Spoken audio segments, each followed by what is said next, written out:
दोस्तों आज हम बात करेंगे विश्व इतिहास के एक ऐसे क्रूर शासक के बारे में जो एक राजा के रूप में राक्षस था।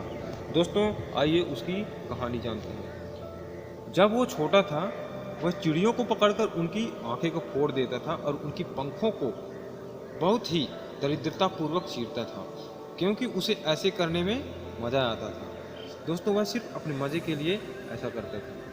अपने महल की छत से बिल्लियों और कुत्तों को बहुत दूर फेंक दिया करता था ताकि उनकी चीख सुन सके और वह आनंदित हो सके। औरतों का बलात्कार करने के बाद उन्हें या तो जिंदा गाड़ देता था या जीवित भालुओं को खिला देता था। वह अपनी सेना को तैयारी करने के लिए उसने ओप्रिशना नाम की एक संस्था बनाई, जिसमें वो घोड़े पर बैठकर शहर में निकलते और जिसे मन करता उसे मार डालते।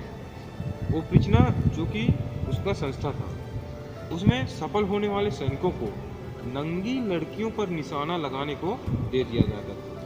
दोस्तों हर रोज वह सैकड़ों भिखारियों को झील में डुबा के मारता था। उसने अपनी वित्त मंत्री को पकाकर खा गया। नो को रोध हिंसा के समय उसने लगभग 2000 लोगों को जिंदा तंदूर में डाल दिया। उसके शासन के समय अक्सर वोल्को हो नदी में लोगों की लाशें लगातार बहती रहती थी। उसने एक औरत से ज़बरदस्ती शादी करके अपनी 7वीं बीवी बनाया। उसके बाद उसने उसे भी डुबाकर मार डाला, क्योंकि उसे पता चल गया था कि वो उसकी बीवी वर्जिन नहीं थी। दोस्तों उस राजा ने अपने सभी दोस्तों को बहुत ही दर्दनाक पूर्वक मौत दी थी। एक बार उसे अपनी बहू के कपड़े पसंद नहीं आए। उसने अपनी बहू को इतना मारा कि उसकी कोख में पल रहे बच्चे की मौत हो गई। इस बात के चलते उसका अपने बेटे के साथ झगड़ा हो गया। उसने अपने बेटे को बहुत मारा, जब तक उसका ध्यान गया कि उसने क्या किया। बहुत देर हो चुकी थी, उसका बेटा ही मर चुका था। कुल मिलाकर उसके शासन में लगभग 2,20,000 लोगों को मार डाला। दोस्तों यह राजा रूस का सम्राट था और तस्सार पीढ़ी का पहला राजा इवान द टेरिबल था।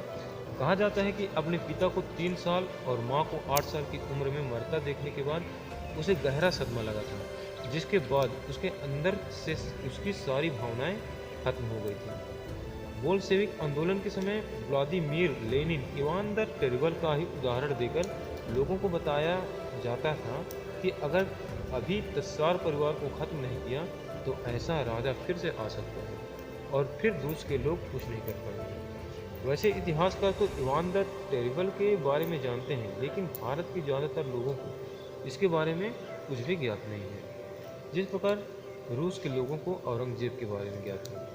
दोस्तों एक आखिरी बात, जैसे मैंने बताया था, इवान द टेरिबल ने अपने बेटे को पीट पीट कर मार डाला था। जिस समय उसका बेटा मर रहा था उसका ध्यान गया कि उसने क्या कर दिया।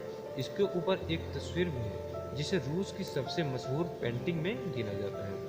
पहली झलक में लगता है कि वो सिर्फ अपने बेटे को कलेजे से लगाकर रो रहा है, लेकिन एक बार गौर से उसकी आंखों में देखो, वो अपने बेटे का खून पी रहा है। माफ़ करना अगर तुम आज रात इस तस्वीर को याद करके सो जाओ। दोस्तों कहानी कैसी लगी कृपया कमेंट बॉक्स में ज़रूर बताएं और हमारे चैनल को सब्सक्राइब करें।